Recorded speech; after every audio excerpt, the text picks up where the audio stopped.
Most people think mountain cabins come with silence, clean air, and freedom. But nobody ever warns you about the strange kind of power some neighborhood associations believe they own.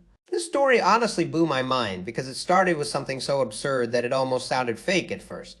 A quiet cabin, a private mountain road, and a group of people so convinced they controlled everything that they forgot one tiny detail that would eventually destroy their entire plan. And trust me, the moment that detail surfaced, everything changed in ways nobody expected. 2. The story really began years before the conflict ever surfaced, back when the mountain still felt untouched by the strange politics of suburban control and petty territorial behavior. The cabin sat high against the sloping ridge, surrounded by pine, trees, old stone paths, and enough silence to make even the loudest city thoughts disappear after a few hours. It was not luxury in the polished, expensive sense. It was old wood, uneven steps, cold mornings, and the kind of property that looked better every season because weather slowly added personality to every corner. The place had belonged to the narrator's grandfather. First, someone who preferred practical solutions over paperwork and who believed that land ownership meant privacy, responsibility, and distance from unnecessary people. Hearing stories like this honestly makes people appreciate older generations because they built things to last, not to impress strangers. The cabin itself stood miles away from the nearest cluster of homes, isolated enough that visitors needed directions twice before finding it. Reaching the property required driving through a narrow gravel road that twisted between steep forests, edges and shallow hills before opening into a long stretch of private access land. That road had existed for decades, originally maintained by the family because no county service wanted responsibility for mountain repairs after storms or heavy snowfall. Fallen branches, drainage problems, and washed-out sections were simply handled whenever necessary. Nobody complained because nobody else used it. At least that had been true for years. The area slowly changed after developers discovered what they loved calling premium mountain view residential opportunities, which already sounded like the kind of sentence destined to create problems. A few parcels of nearby land were purchased, old trails widened, signs installed, and eventually a gated residential neighborhood began appearing lower down the ridge. 3. The development advertised peace, exclusivity, scenic living, and private mountain access, which sounded impressive on paper until reality entered the picture. The narrator rarely cared. City professionals buying vacation homes nearby seemed irrelevant at first. People moved in during summer weekends, planted decorative shrubs, complained about wildlife like deer somehow invading nature, and occasionally waved awkwardly during passing encounters. Life stayed separate. The cabin remained above the development, hidden behind thick tree lines, disconnected from neighborhood drama. Or at least disconnected enough. At first, small things started happening that felt annoying rather than threatening. Maintenance crews occasionally parked equipment too close to the gravel turnoff. Survey stakes appeared in strange places before disappearing again. A polished neighborhood sign appeared near the lower entrance, decorated with language about community standards, scenic preservation, and resident compliance. Bro, hearing phrases like community standards in stories like this already feels like the beginning of a disaster because somehow those words always attract people who think authority equals personality. Still, nothing serious happened for months. The narrator only visited the cabin regularly every few weeks, mostly for peace, repairs, hiking, and escaping city stress. That changed after one unusually cold weekend, when something looked wrong immediately after arriving. Fresh wooden markers had been driven into the ground near the gravel road entrance. Bright ribbons fluttered from thin stakes positioned strangely close to the access route leading uphill. Small spray-painted symbols marked rocks near the shoulder, and temporary survey flags lined stretches of land that had never needed surveying before. At first glance, it looked official. The assumption was simple, maybe utility work or county maintenance. But something felt off. For the markings did not stop near county territory. They climbed higher, much higher. In fact, they extended directly alongside the private road leading toward the cabin. That uncomfortable feeling slowly turned into irritation. There'd been no notice, no county paperwork, no contact, no discussion. The narrator spent hours walking sections of the property trying to understand what had changed. Tire tracks crossed muddy areas near drainage ditches. Someone had clearly entered recently. Fresh footprints suggested repeated visits. The weirdest part came after reaching a small clearing halfway uphill. A laminated notice had been attached to a temporary wooden post. Not government paperwork, not county planning, neighborhood association branding. The Homeowners Association from the luxury development below had apparently installed notices describing an upcoming community infrastructure enhancement initiative involving trail safety, fencing improvements, and controlled access management for surrounding areas. That sentence alone deserved suspicion. Controlled access management? Those three words suddenly felt heavier than they should have. Because here was the thing nobody understood yet. The private gravel road everyone casually drove near, the same road residents occasionally crossed when exploring scenic routes. It belonged entirely to the narrator's family property, not part of county land, not public access, private, every single foot of it. The realization sat strangely in the back of the narrator's mind because surely nobody serious would attempt something involving land they did not own. Mistakes happened. Survey confusion happened. Overconfident contractors existed everywhere. Maybe paperwork across wires. That felt more reasonable than assuming an entire homeowners association believed mountain ownership extended through confidence alone. Still, irritation lingered. 5, the following weekend, brought the first sign things were worse than expected. Construction equipment, temporary fencing material, workers unloading supplies near the lower bend of the gravel access route.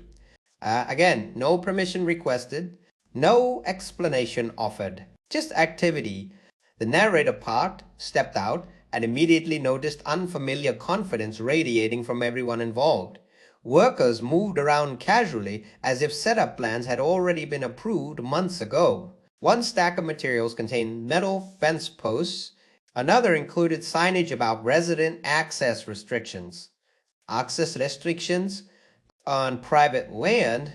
Bro, this part genuinely feels unbelievable because some people become so confident in paperwork and language that reality stops mattering to them, and the narrator spent the morning quietly observing rather than reacting immediately. Years of property ownership taught an important lesson. Document first, argue later.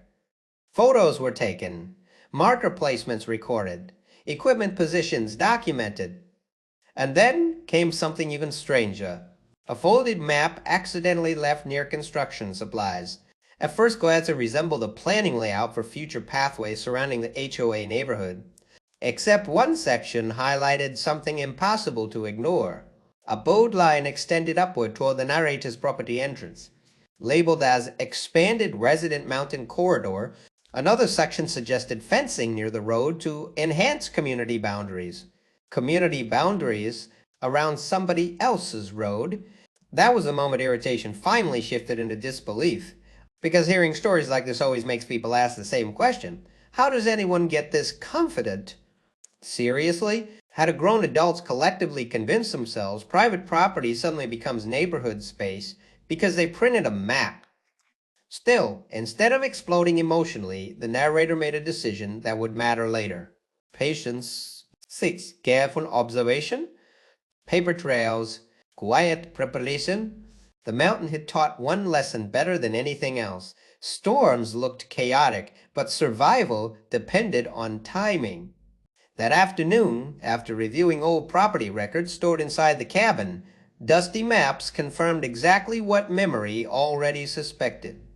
The family land stretched wider than expected, far wider, and more importantly, every legal access route leading to the neighborhood's expensive scenic homes passed directly across land owned by the narrator's family. The realization landed heavily. Nobody below seemed to understand what that meant. Or maybe worse, they thought ownership details did not matter. Outside, mountain fog slowly settled between trees as evening approached. Wind scraped branches against the cabin roof while paperwork covered the kitchen table. Survey maps, easement records, county filings, handwritten maintenance notes from decades earlier. Piece by piece, a dangerous picture started forming. Someone in that Homeowners Association believed they had authority to redesign access near private land, and unless something changed quickly, they were about to make an incredibly expensive mistake. By sunrise, strange movement near the lower road suggested preparations had already begun for something much bigger, and the narrator realized the next visit downhill might answer one uncomfortable question nobody wanted to ask yet. Exactly how far was this HOA willing to go? By the next morning, the mountain no longer felt peaceful in the same way. The silence remained.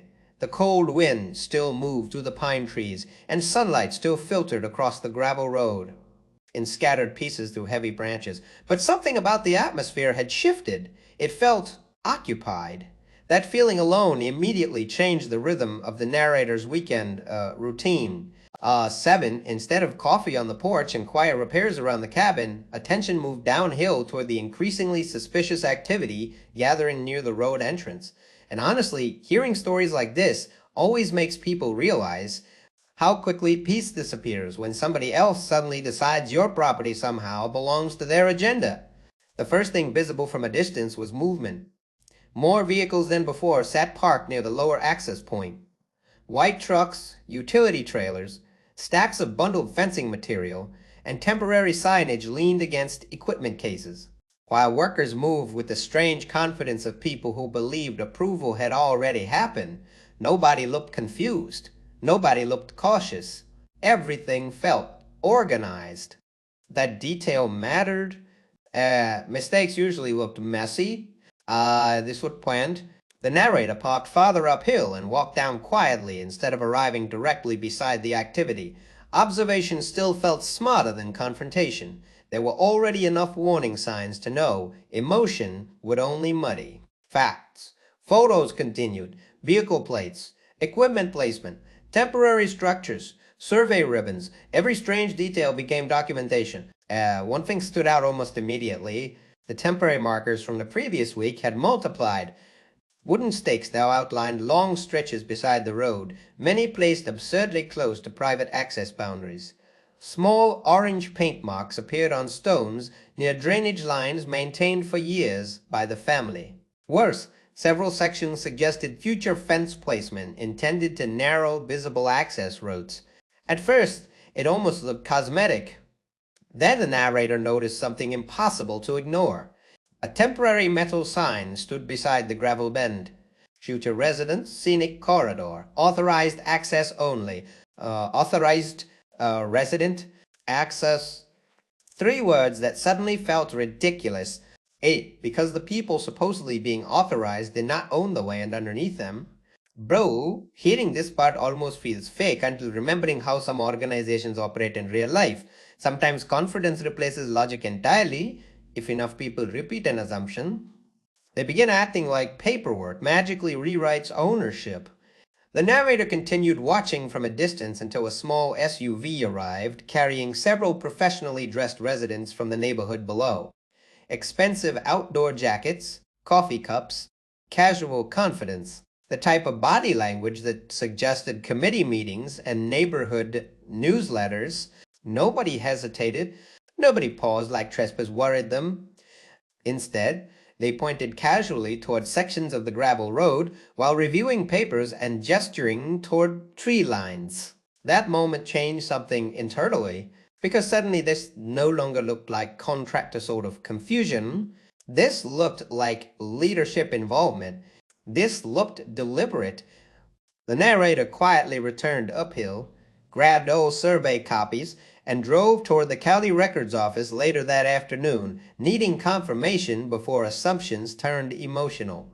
The building itself felt predictably dull, carrying that strange small-town government atmosphere where fluorescent lights and quiet frustration somehow lived together permanently after enough paperwork requests and property reference numbers.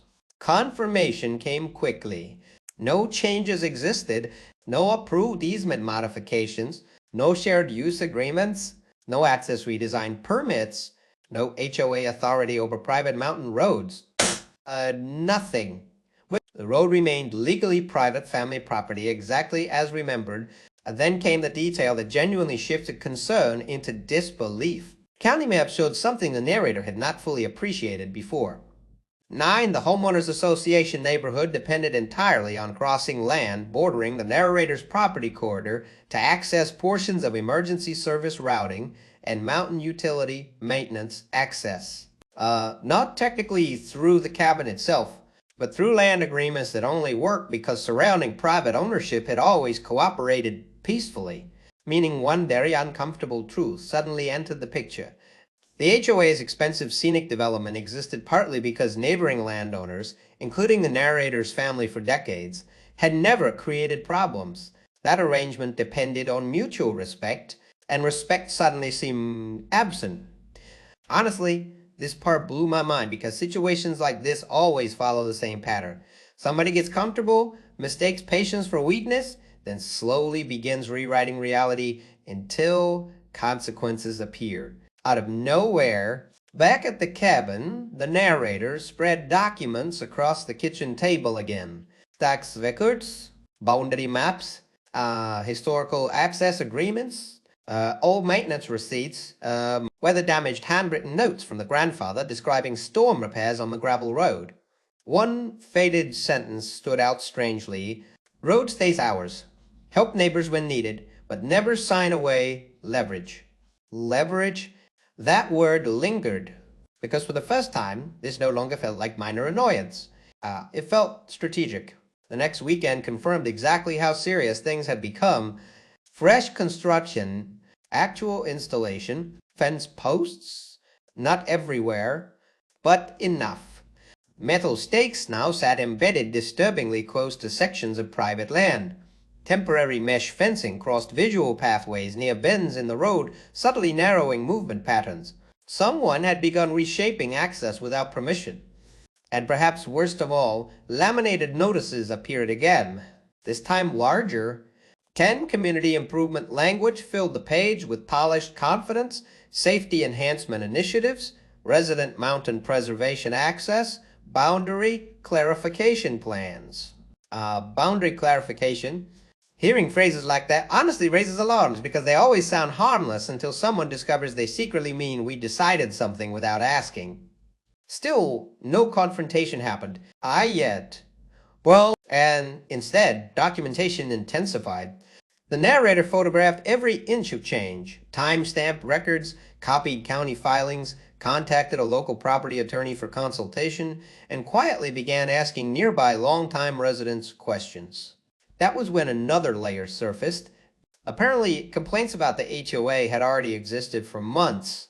Minor disputes, boundary assumptions, pressure tactics, committee members allegedly pushing neighboring owners toward cooperative participation in community aesthetics. Translation: people with too much confidence trying to stretch influence. One older resident described it indirectly, explaining how the HOA board acted like mountain ownership came bundled with authority over anything visible from their scenic properties. That sentence alone explained everything. Visibility, not legality, control. That mindset suddenly made sense of the road project. Residents hated seeing an unmanaged gravel path near luxury homes. They wanted curated scenery and structured access, controlled appearances, and somehow, somebody on the board apparently concluded fencing portions near the narrator's land solved the problem. Without permission, without ownership, without understanding consequences.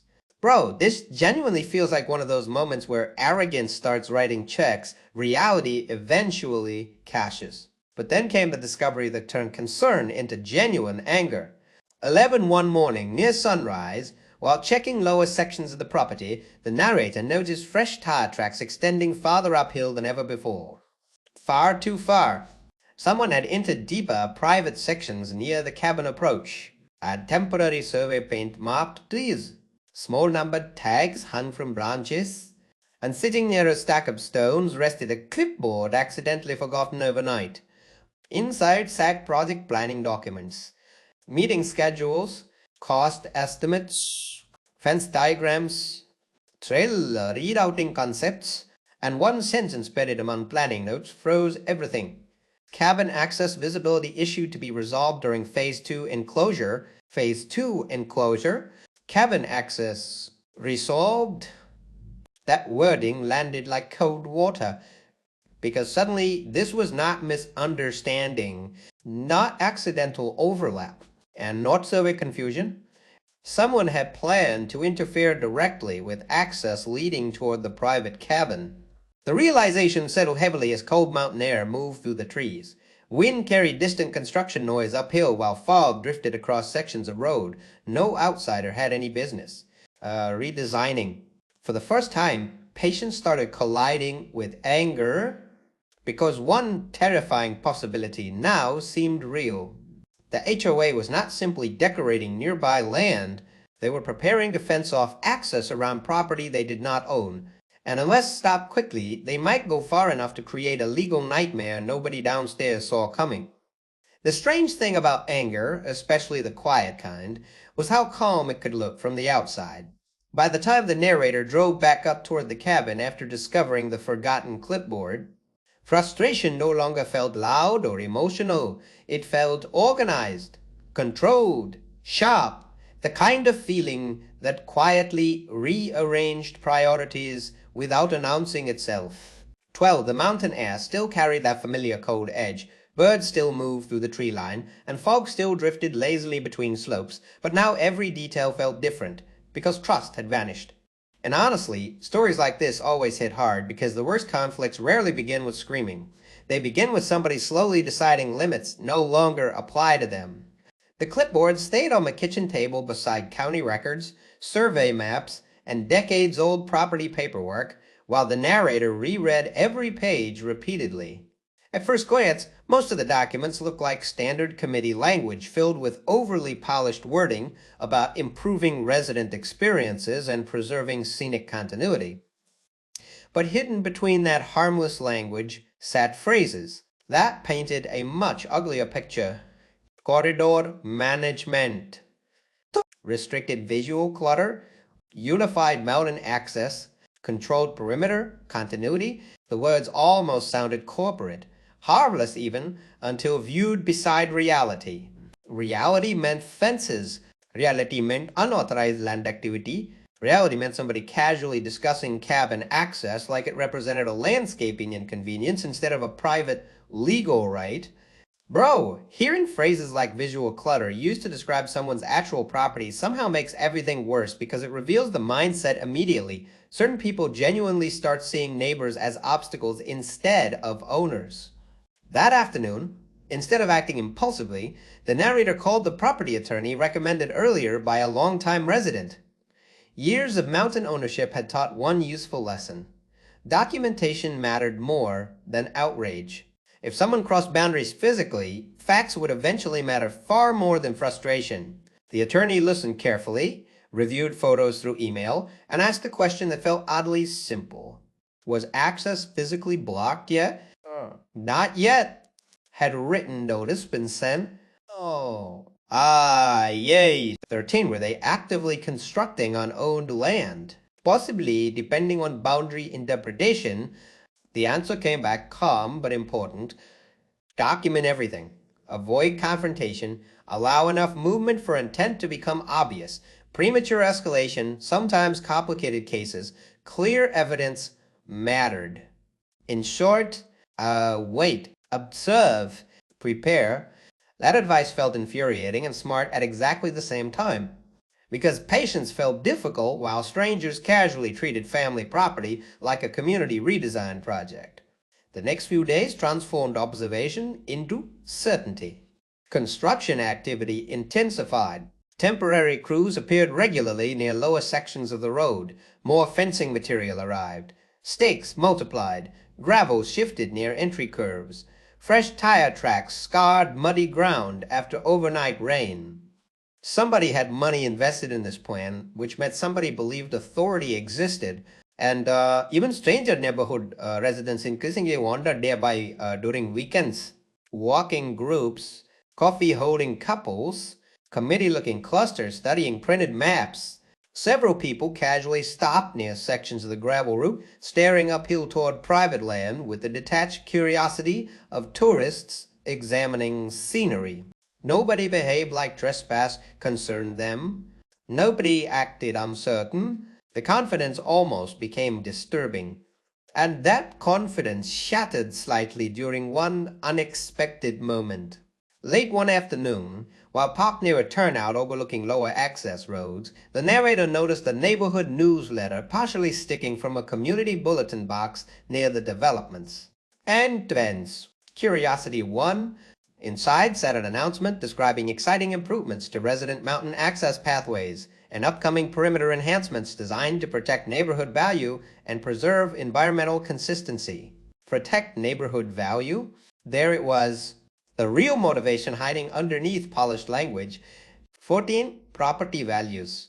Aesthetic control. Luxury presentation. Somebody had apparently decided an older private mountain cabin and unmanaged gravel road threatened the curated image of expensive homes nearby. Honestly, this part genuinely blows people's minds because real-life HOA drama somehow always circles back to appearance. Someone sees nature behaving naturally and suddenly treats it like a personal insult to resale pricing. The narrator photographed everything: newsletter pages, announcements, signs, fence materials, vehicle activity. Each small piece slowly formed a timeline impossible to ignore. Then came the moment that shifted the situation from annoying to openly hostile. It happened after returning to the cabin one unusually cold morning. At first, nothing looked different. The driveway remained clear. Pine branches moved gently overhead. Cloud cover drifted low across the ridge. Then something strange stood near the lower turn. A metal post, freshly installed, with bright warning tape. Attached to it sat temporary fencing stretched awkwardly across one side of the road and the shoulder, not fully blocking access, yet, but narrowing movement deliberately, enough to force slower vehicle passage, enough to imply control, enough to make intent obvious. Beside it stood another laminated notice. A restricted area authorized development access only. Authorized development access. On private land? That wording finally crossed a line impossible to rationalize, because now language itself implied authority over property ownership. The narrator stepped out into freezing wind and stared silently for several minutes, trying to process how absurd everything had become. Nobody had permission, nobody had rights, nobody had contacted ownership, and yet infrastructure appeared anyway. 15, bro. Hearing this almost sounds unbelievable until remembering how often bureaucracy gives people fake courage. Enough meetings and paperwork language later, suddenly someone feels unstoppable. The fence itself became impossible to ignore emotionally, not because it blocked access completely, but because of symbolism. A stranger had physically altered land tied to generations of family memory. Grandfather repairs, storm cleanup, years of maintenance, quiet weekends, all casually treated like editable scenery. That feeling settled heavily. Still, restraint held. Photos first, measurements second, documentation always. The narrator recorded placement distances, timestamps, visual references, and property coordinates before quietly removing nothing. Again, patience, evidence, preparation, but things escalated even further by evening. While reviewing trail sections uphill, another discovery appeared hidden near tree lines above the gravel route. A fresh orange survey tape marked several trees close to narrower road sections. Nearby rested stacks of bundled fencing panels covered loosely with top. Future installation, staging, meaning somebody planned expansion, and worse, several markings reached disturbingly close to a section where narrowing terrain naturally constrained vehicle access. A perfect bottleneck. The implication arrived instantly. Someone intended to create controlled entry conditions, possibly even gate movement later. That realization changed urgency immediately, because now this no longer resembled aesthetic overreach. This looked operational, strategic, planned. The narrator contacted the attorney again that night. This time, photographs removed ambiguity. The reaction shifted. Clearer legal language entered the conversation. Trespass, interference, potential access obstruction. Unauthorized modification, liability exposure. 16. The attorney recommended formal notices soon, but encouraged one final round of evidence gathering to establish undeniable intent. And then came perhaps the most unbelievable discovery yet. The following weekend, hidden beneath another stack of temporary planning documents near work equipment, sat printed meeting notes from an HOA board planning session. Most looked boring. Budget concerns, trail maintenance, landscaping coordination. Then one paragraph changed everything. It described resident concerns regarding outsider visual inconsistency above neighborhood boundaries and proposed permanent enclosure solutions to reinforce unified community identity. Permanent enclosure solutions, unified community identity, outsider visual inconsistency. The narrator reread the wording repeatedly, because buried underneath polished HOA language sat something obvious. The cabin owner had become the outsider, not neighbor, not landowner. Problem, obstacle, something to be corrected. Honestly, hearing this part just blew my mind because it perfectly captures how entitlement grows. First, someone dislikes what they see, then they reframe ownership as inconvenience. Then somehow they convince themselves fixing another person's property becomes reasonable. Outside, cold rain started tapping against the cabin roof as daylight disappeared behind clouds. Mountain fog thickened until trees vanished into shadow, leaving only silence and paperwork spread across the table again. Every piece now connected, and the signs, the fences, the corridor language, the maps, the planning notes, the fake authority, and sitting quietly in the center of all those documents rested one fact nobody in that Homeowners Association seemed to understand yet. The only reliable road feeding their expensive mountain development crossed land rights dependent on people they had just decided to disrespect. 17 by midnight, the narrator finally stopped rereading papers and stared out through dark cabin windows toward the invisible road below, because one thought now felt unavoidable. If the HOA wanted to play property control games, they were about to learn exactly how dangerous assumptions became when the wrong landowner finally stopped being patient. Something changed after that night in the cabin, and it was not dramatic in the explosive, movie-like way people often imagine revenge stories unfolding. Nothing shattered. Nobody stormed into offices. No dramatic confrontation happened in a parking lot while everyone stared in disbelief. Instead, the shift happened quietly, almost invisibly, inside the narrator's mindset. Patients stopped feeling passive and started becoming strategy. The mountain had taught lessons over decades that city life rarely understood. Weather punished impatience. Terrain rewarded preparation. People who moved too early usually paid for it later. And honestly, hearing stories like this always reminds people that the most effective revenge rarely looks emotional at first. It looks organized.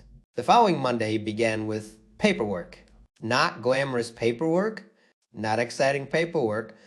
The slow, careful, brutally boring kind that eventually ruins people who mistake confidence for legal authority. County offices received requests for certified land documents. Historical boundary surveys were copied. Property maintenance records spanning decades resurfaced from old filing cabinets and forgotten storage boxes. Archived photographs showing road repairs performed by the narrator's grandfather quietly became evidence. Even handwritten maintenance logs documenting snow removal and drainage work suddenly mattered. Every tiny detail strengthened one truth: that road had never belonged to the Homeowners Association, not partially, not emotionally, not aesthetically, and legally entirely private. 18. The attorney moved quickly after reviewing updated evidence. Formal notices began taking shape, though intentionally not sent immediately. Timing mattered. Evidence still mattered more, because something even more interesting had surfaced: emergency access agreements. Buried deep inside county filings sat documents outlining practical mountain utility cooperation involving nearby developments, fire response routing, snow management coordination, temporary utility access permissions, shared dependency language tied indirectly to neighboring landowners who historically cooperated. That part hit differently The HOA had unknowingly picked a fight while standing on support beams they did not even realize existed. Bro, hearing this kind of thing genuinely blows people's minds because entitlement has a weird habit of making people forget systems depend on relationships. Everybody feels powerful until infrastructure suddenly remembers ownership exists. The narrator spent the next weekend documenting, again, only now observation revealed something deeply satisfying. The HOA appeared more aggressive, and aggressive people usually became careless. Fresh fencing stretched farther near lower bends. Gravel had been shifted near shoulder edges to subtly narrow vehicle movement. Bright signs multiplied like weeds after rain, each carrying polished language about restricted pathways and resident-only improvements. But confidence had clearly outpaced competence. Several fence sections crossed suspiciously close to marked property boundaries. Temporary equipment rested on private access shoulders. Construction staging materials sat partially uphill, meaning documentation practically gathered itself. The narrator photographed everything methodically. Angles, measurements, timestamps, weather conditions, vehicle plates, crew schedules, even newsletter updates. 20, because one thing became increasingly obvious. Somebody inside HOA leadership believed momentum itself created legitimacy. Move fast enough, build enough, label enough, and eventually reality bends, except mountains do not care about confidence. Property law definitely does not. One afternoon, while checking lower trail sections, the narrator noticed something particularly absurd. A newly installed decorative sign stood beside the gravel route featuring polished branding for a private residence scenic mountain corridor. Private resident corridor? On someone else's land? Honestly, hearing phrases like that almost makes people laugh because the audacity becomes so excessive it starts feeling surreal.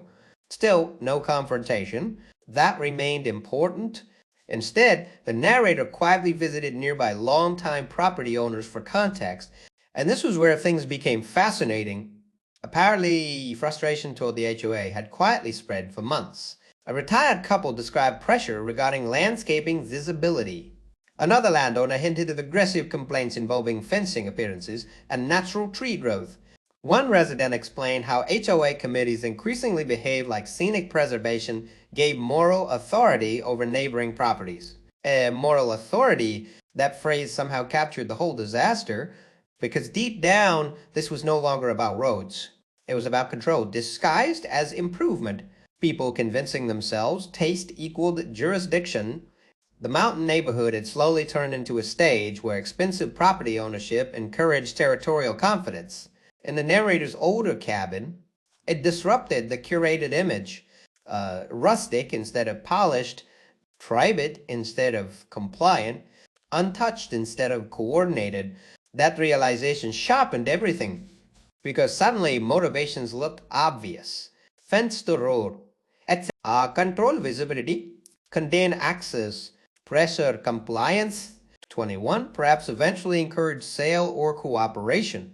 Stories like this always hit differently when the pattern becomes clear because human behavior stays painfully predictable. Somebody dislikes something they cannot control, then starts inventing reasons why control suddenly feels justified. The attorney agreed. After reviewing newsletters, signage, and planning notes, concerns shifted into certainty.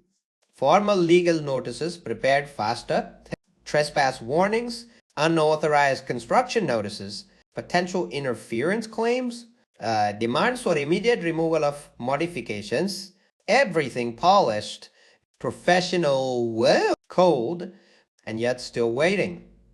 Why? Because one final piece mattered.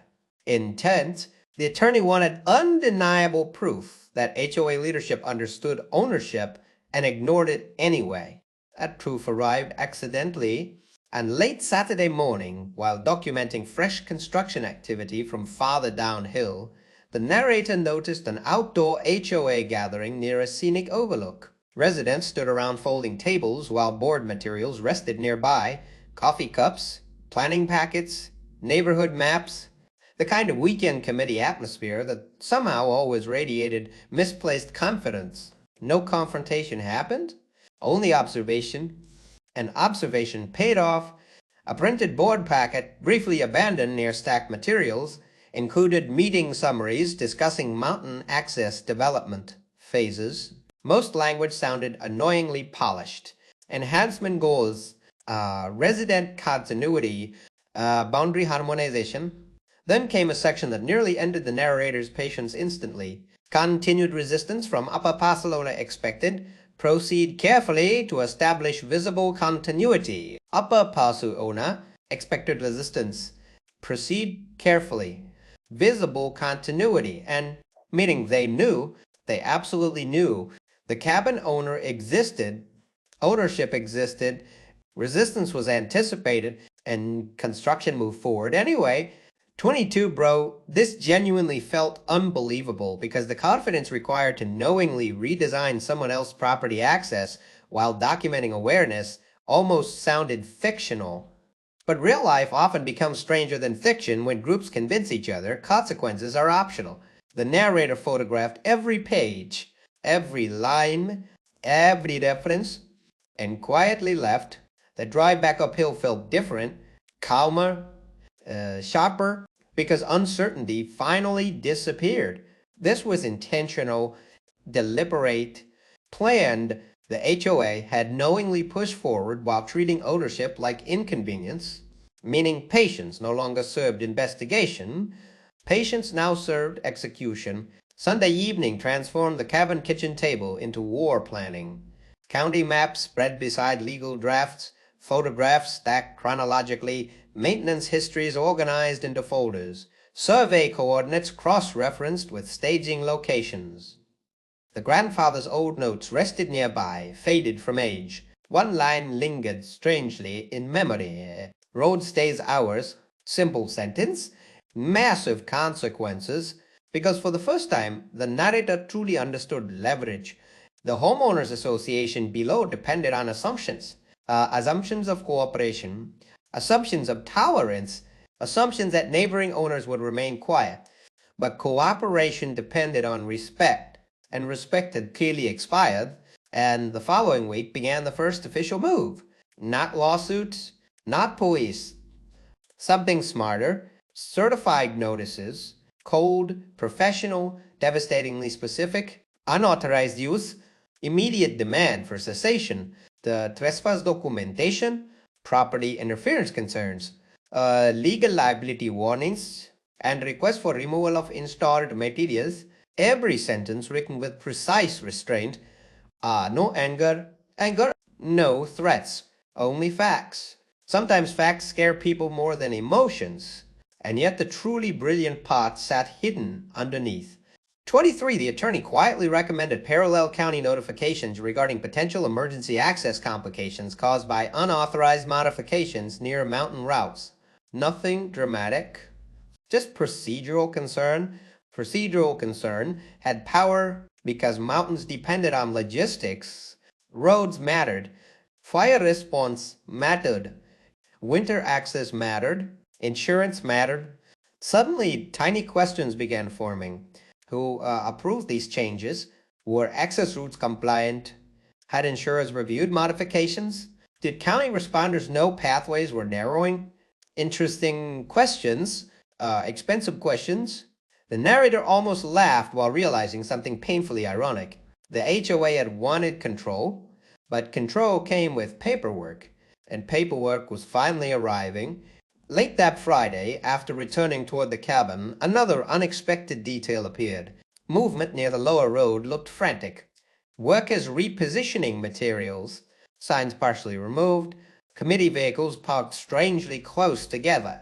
Something had shifted. Maybe certified letters arrived. Maybe somebody finally read property records. Maybe panic started quietly spreading through leadership meetings.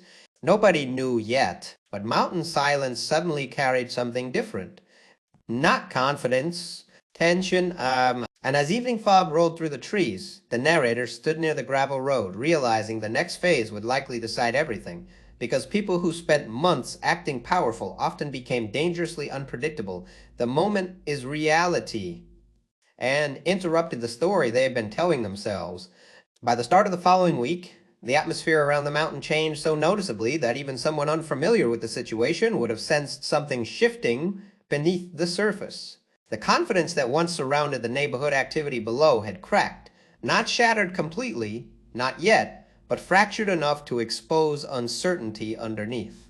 24 vehicles that previously arrived with casual confidence now came and went strangely fast. Equipment sat untouched longer than before.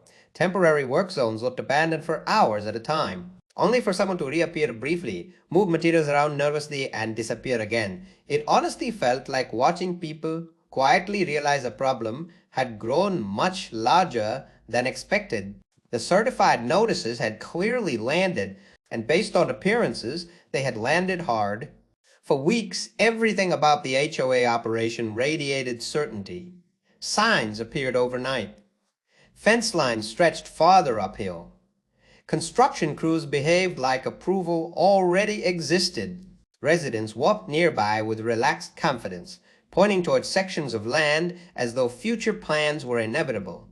Now, something felt cautious, careful, nervous. Bro, hearing stories like this always reminds people of one brutal truth about entitlement. Confidence disappears incredibly fast once paperwork starts speaking louder than assumptions. Still, the narrator stayed disciplined. No celebration, no confrontation, no smug reactions. That mattered because people under pressure often made mistakes, and mistakes meant evidence.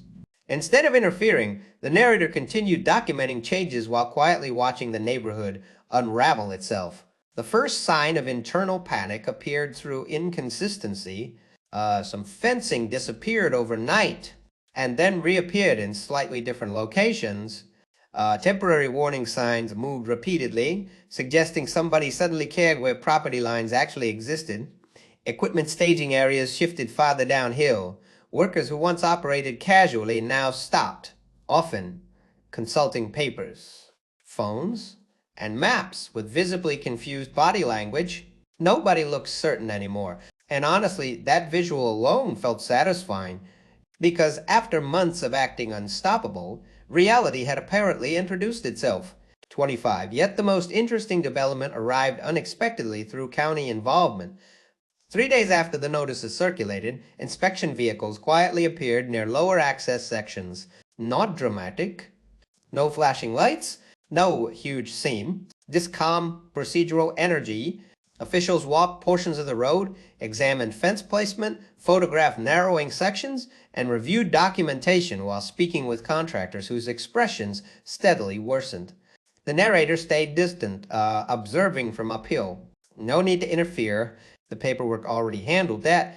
Apparently, questions surrounding emergency route interference and unauthorized land modifications triggered enough concern for county attention.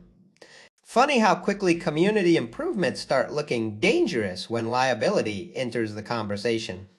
Because mountains operated differently from suburbs, roads were not decorative, access routes determined emergency timing, wildfire response, medical transport, snow management, insurance exposure. Suddenly, narrowing pathways and decorative barriers stopped looking aesthetic and started looking irresponsible. That shift mattered a lot. Stories like this always become fascinating right around this point because people who wanted authority suddenly begin discovering authority comes with responsibility they never planned for. Then came another twist nobody expected. Late Thursday afternoon, while driving downhill, the narrator noticed something bizarre near the scenic overlook parking area. A temporary neighborhood meeting, not celebratory, not organized, messy. Residents stood in small clusters, speaking urgently while papers passed between people. Body language looked tense. Frustration hung in the air visibly, even from a distance. Several residents pointed uphill repeatedly. Others gestured toward fencing. Someone waved documents dramatically enough to suggest panic rather than planning. Nobody looked happy. 26. Honestly, hearing this just blew my mind because HOA drama almost always follows this exact collapse pattern. The same people cheering control suddenly start demanding explanations once consequences become expensive. The narrator never approached. Observation remained stronger than involvement, but information traveled quickly in mountain communities, especially through long-time residents who enjoyed watching overconfident newcomers discover humility. Within days, rumors surfaced. Insurance concerns, emergency route complaints, questions regarding unauthorized spending, board disagreements. Apparently, several homeowners felt blindsided after learning legal notices identified potential liability risks connected to modifications they assumed had official approval. That detail mattered enormously because most residents likely believed somebody had already handled legality. Instead, it seemed leadership moved forward first and asked questions never. Bro, that kind of confidence genuinely ruins organizations. One bad assumption spreads. Everyone trusts someone else, check details, then suddenly lawyers appear and panic spreads like wildfire. Yet the narrator still had not used the biggest piece of leverage that roared that beautiful, inconvenient little detail nobody downstairs seemed to fully understand. Because buried beneath county records and maintenance agreements sat an uncomfortable truth. Access cooperation existed because neighboring private owners historically allowed practical usage and maintenance coordination. Cooperation, not entitlement. Permission, not ownership, meaning if hostility escalated further, uncomfortable conversations could begin. Conversations about maintenance and responsibilities use limitations, so boundary enforcement, legal clarifications. Nobody wanted that, especially not a luxury neighborhood built around scenic convenience. 27. The attorney understood this immediately, which was why the next move landed like controlled pressure instead of aggression. Formal clarification requests, professionally cold, specific. Questions regarding unauthorized assumptions of access, a request for written acknowledgement of ownership boundaries, liability concerns tied to road interference, future access compliance expectations, no emotional language, no dramatic threats, only carefully documented legal discomfort. Sometimes professionalism scares entitled people more than anger ever could, because anger feels negotiable. Paper trails do not. The reaction arrived faster than expected. By Saturday morning, visible changes accelerated. Contractors removed fenced sections, stacks of materials disappeared, temporary signage vanished overnight. One decorative resident corridor marker sat awkwardly abandoned near a dumpster, tilted sideways like someone suddenly regretted its existence. That image alone honestly felt incredible. Weeks earlier, the HOA behaved like mountain redesign already belonged to them. Now workers quietly erased evidence before breakfast. Still, not everything disappeared. Some people clearly resisted reality. A handful of committee-looking residents continued appearing near lower sections, walking property edges with maps and frustrated energy. The narrator noticed repeated surveying attempts, frequent phone calls, and long conversations near parked vehicles. Almost desperate behavior, as though somebody still believed a workaround existed. And maybe they did, because entitlement rarely surrenders gracefully. It bargains first, denies second, blames third. Reality usually wins eventually, but never without drama. The biggest moment came unexpectedly one cold evening near sunset. After driving downhill for supplies, the narrator spotted a freshly posted neighborhood notice near the HOA entrance. Polite wording. 28. Professional tone. Committee review pending. Mountain improvement initiatives temporarily suspended. Further legal consultation underway. Legal consultation. Those two words somehow carried enormous emotional weight. Because translation sounded simple, somebody finally called an attorney, and that attorney probably delivered devastating news. Something like, you fenced land you do not own, you modified access routes improperly, and you created liability. You documented awareness of ownership. You should stop immediately. Bro, hearing that mental image honestly feels satisfying in the most unbelievable way. Not because chaos happened, because accountability finally arrived, yet the revenge still felt incomplete, because the narrator understood something critical. People who built identity around control rarely accepted humiliation quietly. Retreat often came with resentment, meaning caution still mattered. That suspicion proved correct faster than expected. Late Sunday afternoon, fresh tire tracks appeared again farther uphill than anyone should have traveled. Near private cabin access, not construction traffic, not contractors, smaller vehicles, repeated movement, someone still poking around, someone still unwilling to let go. And near a cluster of trees stood something new. Temporary flags, again, smaller, carefully hidden, but unmistakably recent. The sight landed differently now. Less anger, more clarity, because suddenly one possibility felt unavoidable. If HOA leadership, or someone tied to them, still believed pressure tactics might work, then the next phase of this disaster would not be about fences anymore. It would become personal. As fog rolled through the trees and evening swallowed the mountain ridge, the narrator stood beside fresh tire marks, realizing something uncomfortable. The HOA had finally learned the road mattered. 29. But they still might not understand exactly how much power sat quietly in the hands of the person they had spent months treating like scenery. By the time winter settled across the mountain, the chaos below had finally started collapsing under its own weight. Fence materials disappeared, notices quietly vanished, and the same HOA that once moved with absolute certainty suddenly behaved like it wanted the entire situation forgotten. County pressure, legal warnings, and growing homeowner frustration had done what arguments never could. Honestly, hearing how fast confidence disappeared once accountability arrived felt incredible. Yet something still lingered in the cold mountain air, because silence after conflict sometimes means peace, and sometimes means somebody is quietly planning their next move. Bro, hearing this whole situation honestly felt unreal because it perfectly showed what happens when entitlement crashes into consequences.